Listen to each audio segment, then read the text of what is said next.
So when we begin the evening, we start with chanting. First we hum, listening to the densu, the person who introduces the humming. We rise in sound to meet and harmonize with the sound. First humming, and then just the syllable ah. When we walk, we have this instruction to walk in step, walk close behind, walk in harmony with the whole community of practice. Likewise, in the first sit, I gave some instruction on how we hold our hands in a zendo as we practice together.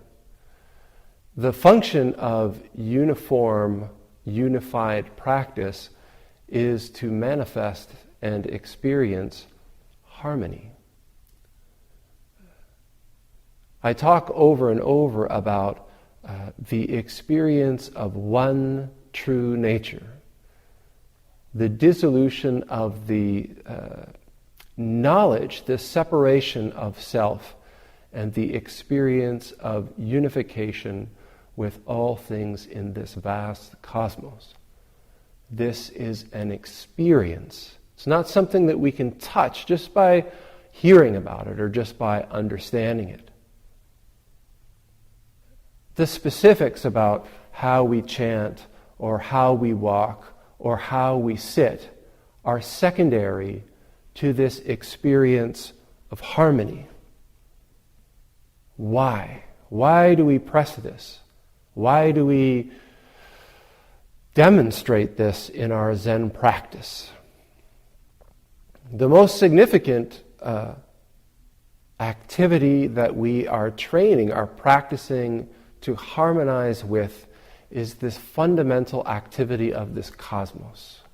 One of my teachers expressed this as the activity of plus and minus, or we might call it the activity of arising and the activity of dissolving. Or, if you like a more sort of traditional way of understanding it, we can talk about the activity of birth and the activity of death. After the Buddha's awakening, he went and found these 5 ascetics that were practicing with him before he left. And he laid out the fundamental teaching of Buddhism, the 4 Noble Truths and the Eightfold Path. And upon realizing it, the first of the ascetics had a great realization, and he expressed it very simply. He said, "That which is of the nature to be born is of the nature to die." Now this sounds like a very simple thing. Sounds like something that we all know or should know. If something is born, then eventually, at some time, it's going to die. This is, in Sanskrit, it's called anicca, impermanence, the law of impermanence. And it is one of the marks of existence. All things existent are marked by impermanence. And yet, even though this is so, as we go about our lives, we behave as if this were not the case. We may be able to see impermanence in some objects, some circumstances, some relationships maybe. We might even be able to see impermanence in other people around us. But to really grasp that which is of the nature to be born is of the nature to die within ourself, who we are, this thing that I call I, that's a little bit more difficult. When I first came to Victoria, and before I left to go become a monk, I spent some time volunteering and training at the hospice, the Victoria Hospice Society. And what I found when I was working there was that there were many different people that came into the hospice, palliative care. But often I found that there was a real division between two groups of people. And there was one group of people that through their life, through their experiences, often through their spiritual practice, they had come face to face in numerous occasions with this fundamental truth. That which is of the nature to be born is of the nature to die. And as they faced the final chapter of their lives, it didn't come as a surprise that this meant them too. These people were able to complete relationships. These people were able to say the things that needed to be said, because when we realize that this is our nature, we don't wait till there's a better time to say them.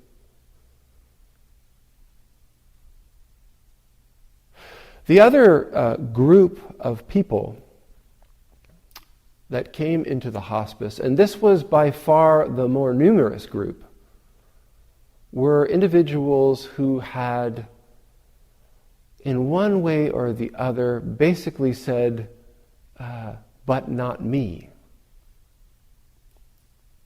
When they were told that they were facing their death, that there was no way around it, that curative treatment was no longer an option, there was a profound crisis. It was like someone had pulled a rug out from under them. There was a struggle, a fight. And what I saw was a huge amount of suffering, both for them, as well as for the families and for everybody around them, as they tried to reconcile the inevitability of their own impermanence with the belief, the fixation with permanence that they had carried their entire lives. This was very distressing for me. In around 1999, after I had done some Zen training, after I had been ordained, one of the members of the Zen Center, received word that her lymphoma, which she'd had several recurrences of in her life, had returned. And she said, they said, do you want to start a treatment course, or what do you want to do? And she said, not this time. And I was able to walk with her and spend some time with her as she traveled through the final chapter of her life and said her goodbyes and finally passed away. And being with her was a very powerful lesson to me. I would have been 27 at the time. And this is what really made me want to become a Zen priest and practice this activity of being with plus and minus, being with birth and death, arising and dissolving as it takes place in our lives every moment. It's not just once that we're born into this life, that we open our eyes and take our first inhalation. And it's not just once that we close our eyes and exhale our last. If we think about it, even within our own use of language, we know this. When we talk about ourselves as children, we recognize that we are fundamentally not this same person. Our ideas have changed, our feelings have changed, our beliefs have changed, and yes, even every cell of this physical skin bag has changed. Our practice is not to gain some sort of miraculous insight that's out there, outside of our own experience. Our practice is to wake up to what's going on in each and every moment of our lives. The sutras say that we are born and die 84,000 times every moment. How much of that are we awake for? Our practice is simply to pay attention to what's happening in this unfolding activity of our life. As we breathe in, are we aware that in this moment we are being born anew?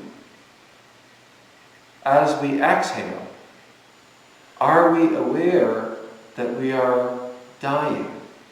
That this present self has ceased to be? Breathing in, we are reborn over and over and over. And it's not as if this is some kind of one foot and then the other, but that these two activities, birth and death, arising and dissolving, are simultaneous. Like two arrows meeting in mid-air, the saying goes. As long as we hold on to the idea that I am me, and I operate by some special rules. Yes, the mountains may crumble, and yes, the rivers may go into the sea, and yes, plants die and cars rust. But there is this me that will last forever. There is this me that will not change. There is this relationship, or this circumstance, or this object that will always be. This is to be out of harmony, to be in discord with the fundamental activity of the cosmos, and is the very source of our suffering. A friend of mine, as a monk, said, living like this is like watching a giant boulder roll down the side of a mountain and then jumping in front of it and saying, well, I don't want you to roll anymore. The result is inevitable. We suffer. But it's very difficult to sort of make this sudden conversion where we realize this and our life transforms and suddenly we just see things differently and we're able to live our everyday lives in harmony with this fundamental activity.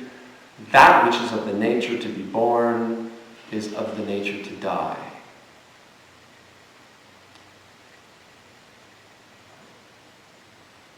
So we practice. In Zen, we practice in every aspect of form and in every aspect of our lives. Paying attention to harmony. How do I dissolve into this activity? How do I dissolve into this walking? How do I dissolve into this activity of chanting? How do I dissolve into this activity of simply sitting with a straight back and breathing? And in this simple activity, in this simple experiment, dissolution into harmony, we have the opportunity to awaken to a great truth. Who we truly are is not to be found in the specific. It is not in the walking. It's not in the chanting. It's not in the sitting. It's not in the objects or the relationships or the circumstances. We are not anything other than this complete cosmos, transforming from one situation, from one form to the other. Everything that is of the nature to be born is of the nature to die. One image that is often used is that of the ocean. We can look at the ocean and see that it's made up of waves and ripples and foam, and we can describe each of these innumerable transformations in great detail, heights and speeds. But when we take a single step back, we can also see that this ocean is one. We can also say that there are no waves to speak of. That when the waves arise, the ocean is not increased. And when the waves subside, the ocean is not diminished. When we base our happiness on the durability, the duration, the quality of waves, we're setting ourselves up for suffering, for misery, because it can't last. When we realize that our true nature is none other than the nature of the ocean itself, we can be free. We can know what it is to be satisfied. We can know what it is to be complete in each and every moment, in each and every action, in each and every manifestation, circumstance, situation. This is not something that we must grow into. This is not something that we must try to acquire. This is the nature of the cosmos as it is. And as we practice, our practice is simply to realize it, simply to wake up.